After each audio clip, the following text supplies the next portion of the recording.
From the dojo to the octagon, this is Budocast, your source for the latest in martial arts news, culture, and competition. From breaking fight results to evolving techniques, we cover it all. Let's get into it. Yeah, we've got a really fascinating deep dive for you today. We absolutely do. I mean, today we are tracing the entire kinetic architecture of combat sports for you. The mission is to examine the complete life cycle of a fighter. Right. Literally from the ground up. Exactly. We're starting at the very foundation, like looking at why parents are putting 3-year-olds into local dojos instead of, regular soccer leagues. And how that grassroots discipline scales all the way up to international festivals. Yeah. And then we're taking you into the deep waters of the professional game, the tactical and psychological warfare of UFC 330, the cutthroat economics of the sport, and finally, this bizarre reality where MMA champions are cultural peers with global sports icons. It's wild. But I mean, the through line connecting a toddler learning a forward roll and a world champion defending a belt, it's entirely psychological. Right. You're watching the same neurological conditioning play out at different scales. When we look at the foundational level, there is this massive structural shift happening in youth development right now. Families are actively pivoting away from traditional team sports, right? Yeah, exactly. Away from baseball, soccer, basketball, and they're enrolling their kids in mixed martial arts. Which is super interesting. We're seeing a prime case study of this in Butte County, California. Yeah, at academies like Cultivate Power Fighting Arts and Azad's Martial Arts Center. Right, and they have kids as young as 3 stepping onto the mats. 3 years old. I mean, think about that. Okay, let's unpack this, because I think for a lot of people, the idea of putting a toddler in a combat sport sounds intense. Oh, completely. It sounds almost counterintuitive. Right, but if you look at the mechanics of the environment, team sports can be like a symphony where you can kind of hide in the orchestra. That's a great way to put it. Like if you miss a note or drag your feet on the soccer field, maybe no one notices. But MMA is a solo acoustic set. Nowhere to hide. Exactly. There's nowhere to hide, which forces radical self-reliance. You own your mistakes instantly. But wait, aren't parents worried they're just teaching their kids to be aggressive? Yeah, that's... Like if you're teaching a 4-year-old the mechanics of a liver kick, aren't you just weaponizing them for the playground? I mean, that is definitely the most common hesitation parents have. But the physiological and psychological data tells the exact opposite story. Really? Yeah. The National Institutes of Health, they have extensive research showing that martial arts training fundamentally improves emotional regulation. Wow. And it significantly lowers both anxiety and baseline aggression in kids. That's fascinating. Lowering aggression by teaching combat. Right, because the underlying mechanism here is proprioception. Which is the awareness of your body in space. Exactly.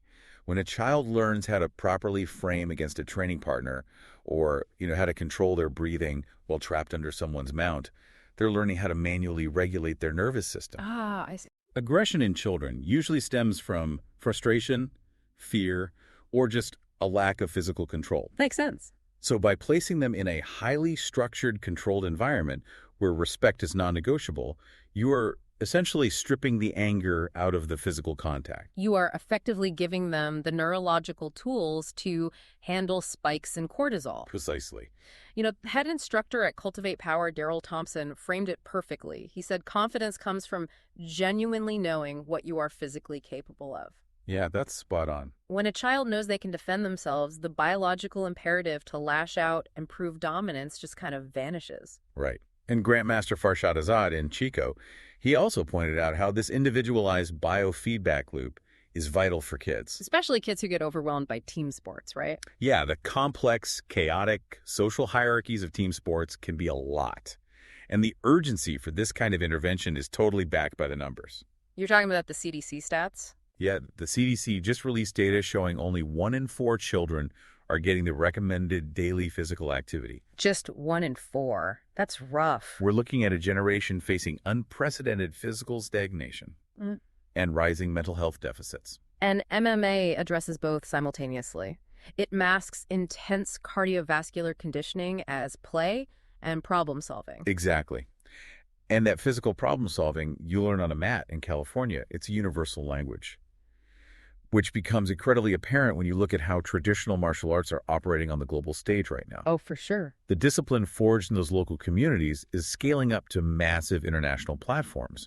It acts as a form of cultural diplomacy. And the scale of that diplomacy is staggering. Look at the Hanoi International Martial Arts Festival that just took place in Vietnam. Massive event. Yeah, this was hosted at the Phang Long Imperial Citadel, which is a literal UNESCO World Heritage Site, by the way. Yeah, to celebrate the spirit of Phang Long. Right. They brought in 2,000 martial artists representing 66 delegations. From all over the world.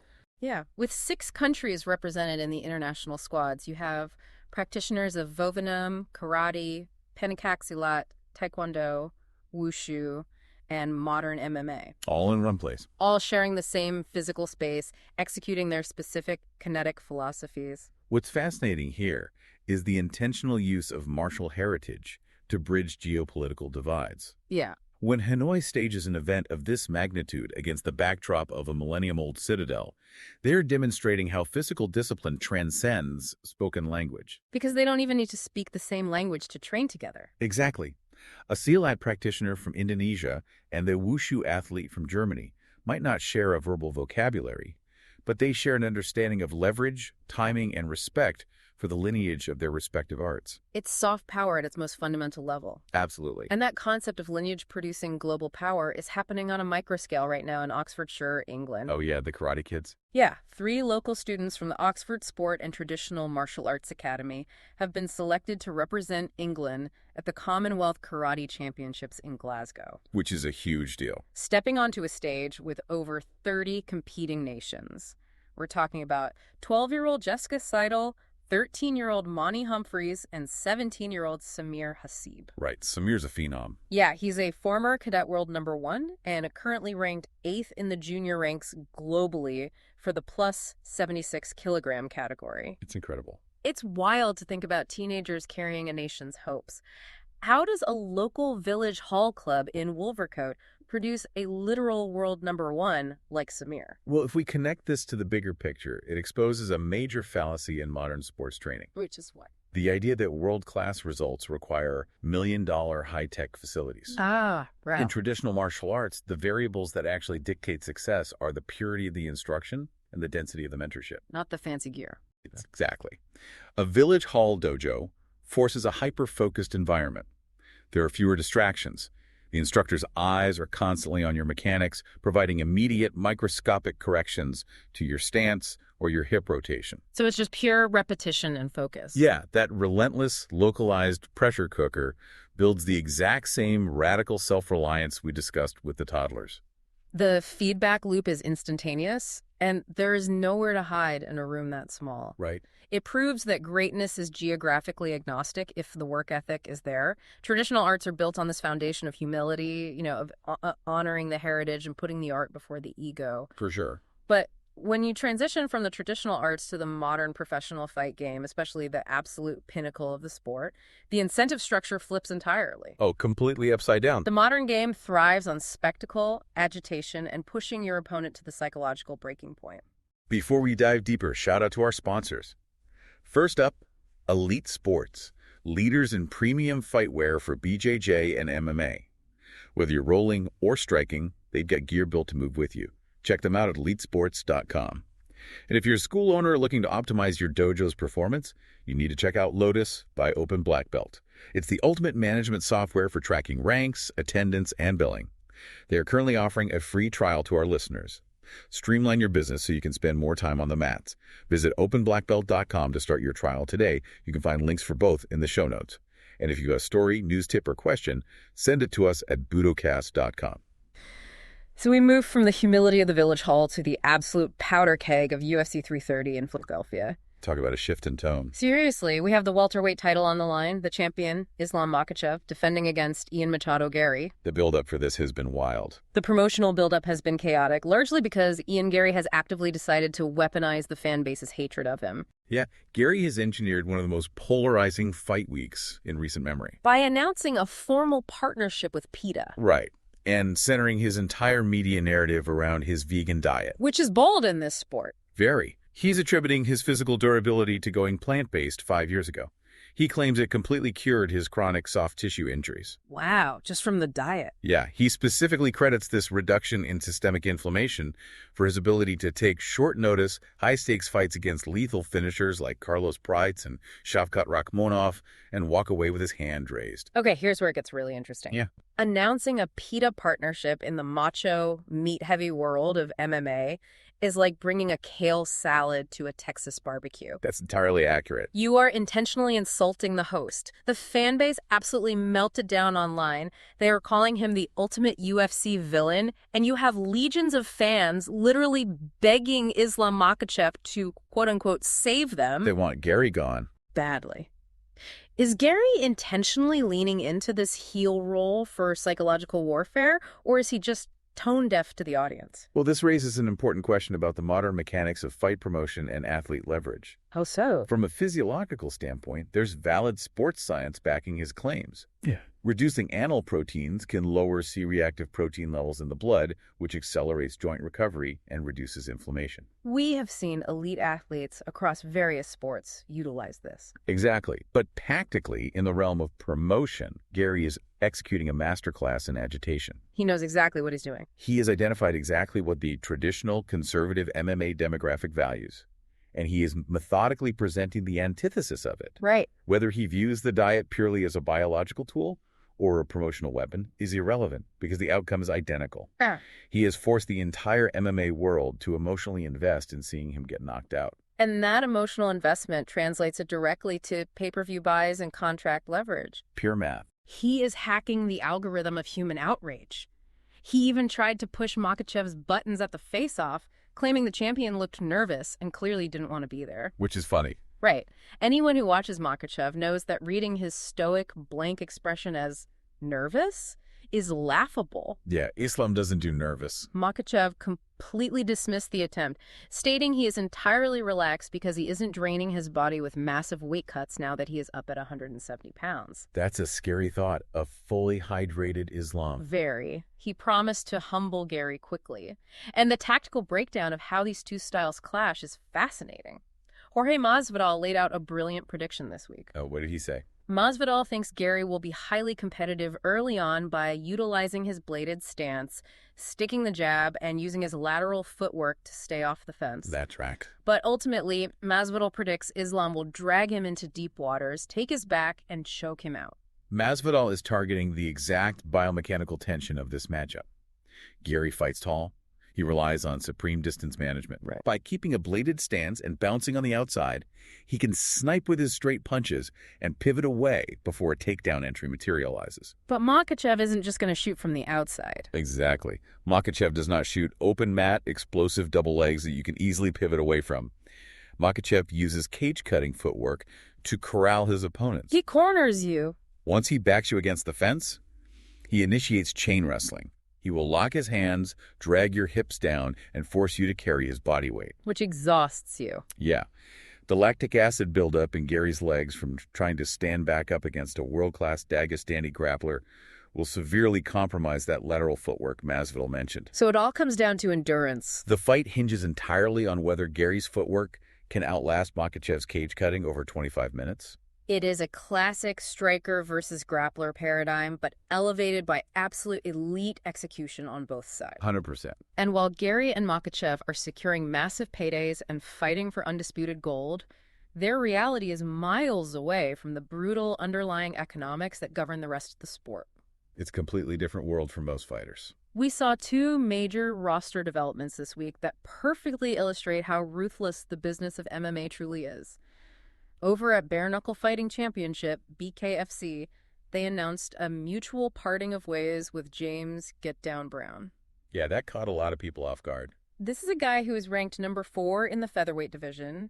He has been with the promotion for 3.5 years, and he is 2-0 in 2025. From the outside, seeing a promotion release a top 5 fighter who was actively winning fights seemed completely irrational. Yeah, wait, I have to push back here because if you are trying to build the prestige of a weight class, why let one of the guys at the top walk away to a competitor? Does that actually make sense for the long-term health of the division?